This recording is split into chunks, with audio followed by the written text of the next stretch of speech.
নমস্কার, আজকের breaking news পরিবেশন করছে খবর বাংলা দর্শন। সঞ্চালনা করছে কুমার সুবীর।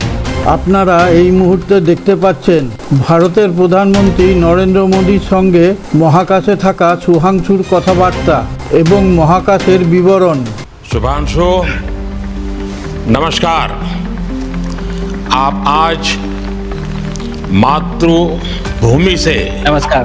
भारत भूमि से सबसे दूर है, लेकिन भारतवासियों के दिलों के सबसे करीब है। आपके नाम में भी शुभ है और आपकी यात्रा नए युग का शुभ आरंभ भी है। इस समय बात हम दोनों कर रहे हैं, लेकिन मेरे साथ 140 करोड़ भारतवासियों की भावनाएं भी हैं। मेरी आवाज में सभी भारतीयों का उत्साह और उमंग शामिल है। अंतरिक्ष में भारत का परचम लहराने के लिए मैं आपको हार्दिक बधाई और शुभकामनाएं देता हूं। मैं ज्यादा समय नहीं ले रहा हूं, तो सबसे पहले तो ये बताइए, वहां सब कुशल मंगल है? आपकी तबीयत ठीक है? जी प्रधानमंत्री जी, बहुत बहुत धन्यवाद आपकी विशेष का और 140 करोड़ मेरे देशवासियों की विशेष का। मैं यहाँ बिल्कुल ठीक हूँ, सुरक्षित हूँ। आप सबके आशीर्वाद और प्यार की वजह से बहुत अच्छा लग रहा है। बहुत नया एक्सपीरियंस है ये, और कहीं ना कहीं बहुत सारी चीज़ें ऐसी हो रही हैं जो दर्शाती हैं कि मैं और मेरे जैसे बहुत सारे लोग हमारे देश में और हमारा भारत किस दिशा में जा रहा है।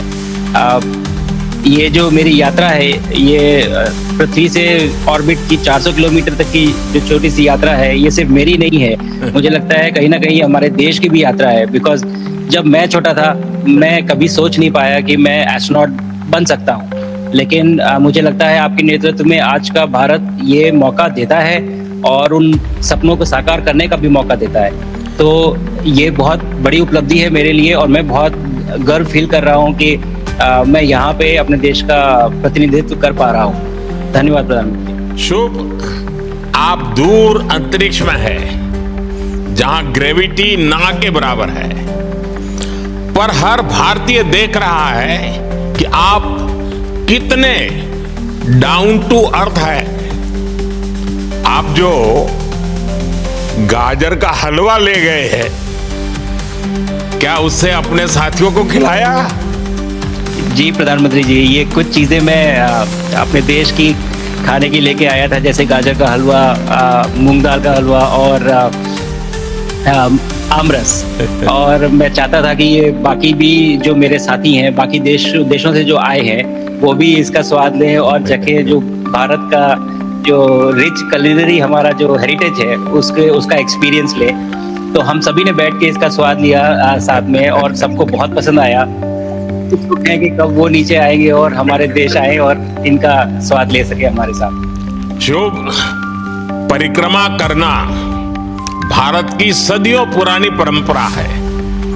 आपको तो पृथ्वी माता की परिक्रमा का सौभाग्य मिला है। अभी आप पृथ्वी के किस भाग के ऊपर से गुजर रहे होंगे? जी प्रधानमंत्री जी, इस समय तो मेरे पास ये इंफॉर्मेशन उपलब्ध नहीं है, लेकिन थोड़ी देर पहले मैं खिड़की से, विंडो से बाहर देख रहा था, तो हम लोग हवाई के ऊपर से गुजर रहे थे। और हम दिन में 16 बार परिक्रमा करते हैं, 16 सूर्योदय और 16 सनराइज और सनसेट हम देखते हैं ऑर्बिट से। और बहुत ही अचंभित कर देने वाला ये पूरा प्रोसेस है। इस परिक्रमा में আজকের পূর্ণাঙ্গ সংবাদ দেখার আগে আপনার কাছে একটি বিশেষ অনুরোধ। আপনি যদি আমাদের খবর বাংলা দর্শন চ্যানেলকে সাবস্ক্রাইব করে না থাকেন, সাবস্ক্রাইব করে পাশে থাকা নোটিফিকেশন বেলটি ছুঁয়ে একটা লাইক দিয়ে শেয়ার করে দিন। তাহলে আমরা বিশ্বের নানা প্রান্ত থেকে খবর সংগ্রহ করে আপনাদের সামনে তুলে ধরার অনুপ্রেরণা পাবো। আর আমাদের খবর বাংলা দর্শন চ্যানেলের কমেন্টে গিয়ে আপনার সুচিন্তিত মতামত ব্যক্ত করলে আমরা উজ্জীবিত হব। तेज गति में जिस हम इस समय करीब 28,000 किलोमीटर प्रति घंटे की रफ्तार से चल रहे हैं आपसे बात करते वक्त, और ये गति पता नहीं चलती क्योंकि हम तो अंदर हैं, लेकिन कहीं ना कहीं ये गति जरूर दिखाती है कि हमारा देश कितनी गति से आगे बढ़ रहा है इस समय, कि हम यहाँ पहुंचे हैं और अब यहाँ से और आगे जाना है। अच्छा शुभ, अंतरिक्ष की विशालता देखकर सबसे पहला विचार क्या है आपको? प्रधानमंत्री जी, सच में बोलो तो जब पहली बार हम लोग ऑर्बिट में पहुंचे, अंतरिक्ष में पहुंचे, तो पहला जो व्यू था वो पृथ्वी का था, और पृथ्वी को बाहर से देख के जो पहला ख्याल और पहला जो थॉट मन में आया वो ये था कि पृथ्वी बिल्कुल एक दिखती है, मतलब बाहर से कोई सीमा रेखा नहीं दिखाई देती, कोई बॉर्डर नहीं दिखाई देता। और दूसरी चीज जो बहुत नोटिसेबल थी, जब पहली बार भारत को देखा तो हम मैप पे पढ़ते हैं भारत को, हम देखते हैं बाकी देशों का आकार कितना बड़ा है, हमारा आकार कैसा है, वो मैप पे देखते हैं, लेकिन वो सही नहीं होता क्योंकि वो एक हम 3D ऑब्जेक्ट को 2D यानी पेपर पे हम उतारते हैं। भारत सच में बहुत भव्य दिखता है, बहुत बड़ा दिखता है, जितना हम मैप पे देखते हैं उससे कहीं ज्यादा बड़ा। और जो वननेस की फीलिंग है, पृथ्वी की वननेस की फीलिंग है, जो हमारा भी मोटो है कि अनेकता में एकता, वो बिल्कुल उसका महत्व ऐसा समझ में आता है बाहर से देखने में कि लगता है कि कोई बॉर्डर एग्जिस्ट ही नहीं करता, कोई राज्य नहीं एग्जिस्ट करता, कंट्रीज नहीं एग्जिस्ट करती। फाइनली हम सब ह्यूमैनिटी का पार्ट है और अर्थ हमारा एक घर है और हम सब के सब उसके सिटीजन्स हैं। शुभांशु, स्पेस स्टेशन पर जाने वाले आप पहले भारतीय हैं। आपने जबरदस्त मेहनत की है, लंबी ट्रेनिंग करके गए हैं, अब आप रियल सिचुएशन में है, सच में अंतरिक्ष में है, वहां की परिस्थितियां कितनी अलग हैं, कैसे एडप्ट कर रहे हैं? यहाँ पे तो सब कुछ ही अलग है प्रधानमंत्री जी। ट्रेनिंग की हमने पिछले पूरे 1 साल में, सारे सिस्टम्स के बारे में मुझे पता था, सारे प्रोसेस के बारे में मुझे पता था, एक्सपेरिमेंट्स के बारे में मुझे पता था, लेकिन यहाँ आते ही सडनली सब चेंज हो गया। बिकॉज हमारे शरीर को ग्रेविटी में रहने की इतनी आदत हो जाती है कि हर एक चीज़ उससे डिसाइड होती है, पर यहाँ आने के बाद चूंकि ग्रेविटी माइक्रो ग्रेविटी है, एब्सेंट है, तो छोटी छोटी चीज़ें भी बहुत मुश्किल हो जाती हैं। अभी आपसे बात करते वक्त मैंने अपने पैरों को बांध रखा है, नहीं तो मैं ऊपर चला जाऊंगा। माइक पे भी चीजें हैं तो भी ये ऐसे फ्लोट करता रहता है। पानी पीना, पैदल चलना, सोना बहुत बड़ा चैलेंज है। आप छत पे सो सकते हैं, आप दीवारों पे सो सकते हैं, आप जमीन पे सो सकते हैं, तो पता सब कुछ होता है प्रधानमंत्री जी। ट्रेनिंग अच्छी है, लेकिन वातावरण चेंज होता है तो थोड़ा सा यूज्ड टू होने में 1-2 दिन लगते हैं, बट फिर ठीक हो जाता है। भारत की ताकत साइंस और स्पिरिचुअलिटी दोनों है।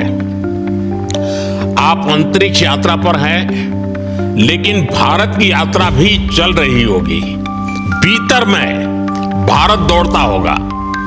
क्या उस माहौल में मेडिटेशन और माइंडफुलनेस का लाभ भी मिलता है क्या? जी प्रधानमंत्री जी, मैं बिल्कुल सहमत हूँ। मैं कहीं ना कहीं ये मानता हूँ कि भारत ऑलरेडी दौड़ रहा है, और ये मिशन तो केवल एक पहली सीढ़ी है उस एक बड़ी दौड़ का, और हम ज़रूर आगे पहुँच रहे हैं, और अंतरिक्ष में हमारे खुद के स्टेशन भी होंगे और बहुत सारे लोग पहुँचेंगे। और माइंडफुलनेस का भी बहुत फ़र्क पड़ता है।